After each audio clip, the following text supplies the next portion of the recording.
Indonesia adalah sebuah negara yang mempesona dengan kekayaan keberagaman budaya, agama, dan kepercayaan yang menjadi ciri khasnya.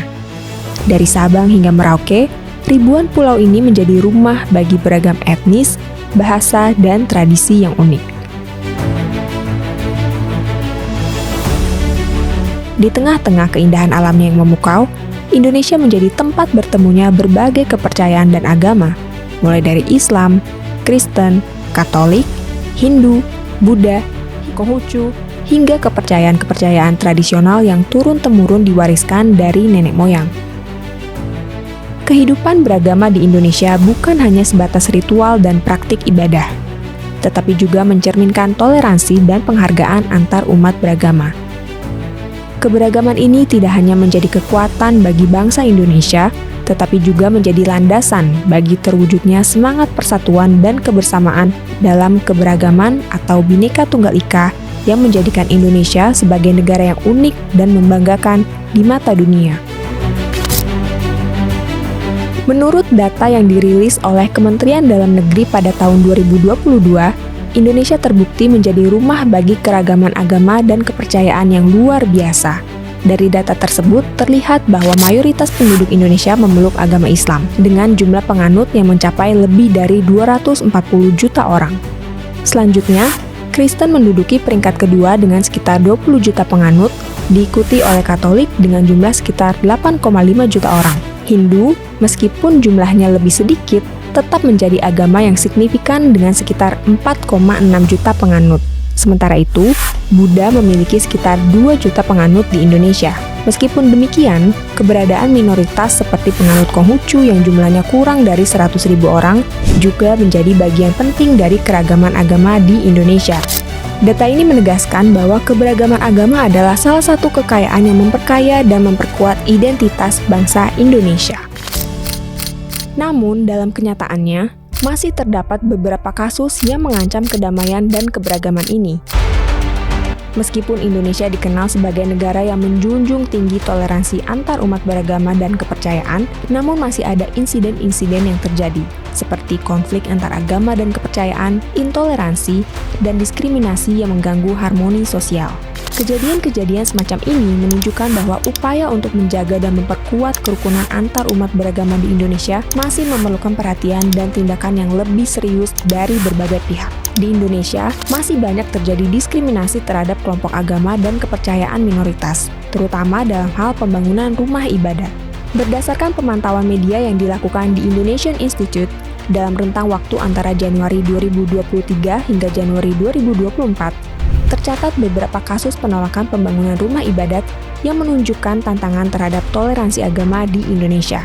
Kasus-kasus ini mencakup penolakan pembangunan masjid, gereja, pura, vihara, dan tempat ibadah lainnya oleh beberapa kelompok masyarakat, baik secara terorganisir maupun individu. Penolakan tersebut bisa disebabkan oleh berbagai faktor, termasuk perbedaan keyakinan agama, ketakutan akan perubahan sosial, atau pertentangan atas pemanfaatan lahan, kepentingan individu, dan kepentingan politik. Dampak dari penolakan ini tidak hanya terasa pada kelompok yang berencana membangun rumah ibadat, tetapi juga menciptakan ketegangan dan merusak kerukunan antar umat beragama dalam masyarakat. Hal ini menyoroti perlunya upaya yang lebih besar dari pemerintah, lembaga masyarakat, dan individu untuk memperkuat toleransi agama, serta memastikan hak setiap warga negara untuk beribadah dengan damai dan tanpa rasa takut. Mengapa masih terjadi penolakan pembangunan rumah ibadat di Indonesia? Berdasarkan penelitian di Indonesian Institute terkait evaluasi peraturan bersama Menteri Agama dan Menteri Dalam Negeri nomor 8 dan 9 tahun 2006 yang mengatur pendirian rumah ibadat, dirangkum beberapa poin temuan dari aspek konten dan konteks kebijakan. Secara konten, kebijakan pendirian rumah ibadat di Indonesia masih terdapat serangkaian tantangan yang perlu diatasi. Pertama, proses penerbitan izin ini seringkali terjerat dalam konflik kepentingan yang beragam karena spesifik di dalam pasal 14 PBM tahun 2006 mensyaratkan sejumlah 90 KTP pengguna tempat ibadah dan juga 60 persetujuan warga sekitar. Hal ini yang kemudian sering menjadi masalah karena dipolitisasi untuk kepentingan tertentu, serta membuat aturan ini menjadi aturan yang diskriminatif dan tidak inklusif. Menurut saya dua-duanya itu bias mayoritas. Karena tentu dia bisa dimengerti kalau mayoritas akan mudah mendapatkan mendirikan rumah ibadah karena memang jumlahnya sampai begitu. Tapi kalau yang minoritas kan tentu tidak. Nah, aturan ini kan menyamakan semua nih, mau yang jumlahnya penganutnya banyak dan penganutnya sedikit, sama syaratnya 90 jamaah. Sehingga memang dari situ aja sudah kelihatan. Kedua, meskipun telah diterbitkan, manfaat yang diperoleh dari regulasi seperti Peraturan Bersama Menteri tahun 2006 terkesan hanya bersifat formal, tanpa menghasilkan perubahan yang signifikan sesuai dengan harapan. Selain itu, sinergi antara pembuat kebijakan belum terwujud secara optimal, menyebabkan keterbatasan dalam upaya penyelesaian konflik terkait. Pemerintah juga masih harus meningkatkan peran dan kinerjanya dalam memfasilitasi proses penerbitan izin rumah ibadat. Terakhir, pendekatan yang diambil oleh aparat kepolisian dan TNI dalam beberapa kasus justru dapat memperkeruh situasi konflik yang terkait dengan pendirian rumah ibadat, daripada mengatasi masalahnya secara efektif. Diperlukan upaya bersama dari berbagai pihak untuk mengatasi tantangan-tantangan ini dan memastikan bahwa proses pendirian rumah ibadat dapat berjalan dengan lancar dan adil bagi semua pihak yang terlibat. Kemudian, untuk konteks kebijakan terkait izin pendirian rumah ibadat di Indonesia, The Indonesian Institute menggambarkan sejumlah masalah yang perlu diatasi. Pertama, komposisi dari Forum Kerukunan Umat Beragama atau FKUB kurang tepat sehingga tidak mencerminkan representasi yang merata dari berbagai agama dan keyakinan. Kedua, perbedaan penafsiran terhadap Peraturan Bersama Menteri 2006 serta kurangnya sinergi antara dua kementerian yang terlibat mengakibatkan ketidakjelasan dalam implementasinya. Ketiga, lemahnya perspektif toleransi dari sebagian kepala daerah seringkali dipengaruhi oleh tekanan dari organisasi masyarakat tertentu, sehingga menghambat proses penyelesaian masalah dengan pendekatan yang inklusif. Nah, kalau kita bicara soal resolusi konflik, transformasi konflik, itu kan tidak terutama melihat siapa yang salah, tapi melihat hubungan yang not working, kurang lebih gitulah. Jadi yang perlu dilakukan adalah merestorasi hubungan antar kelompok-kelompok masyarakat, bukan menghukum satu kelompok. Keempat, meskipun Peraturan Bersama Menteri 2006 cenderung dipatuhi, terutama terkait persyaratan dalam pendirian rumah ibadat, namun masih seringkali terjadi interpretasi yang beragam dan keputusan yang tidak konsisten dalam kasus-kasus yang muncul.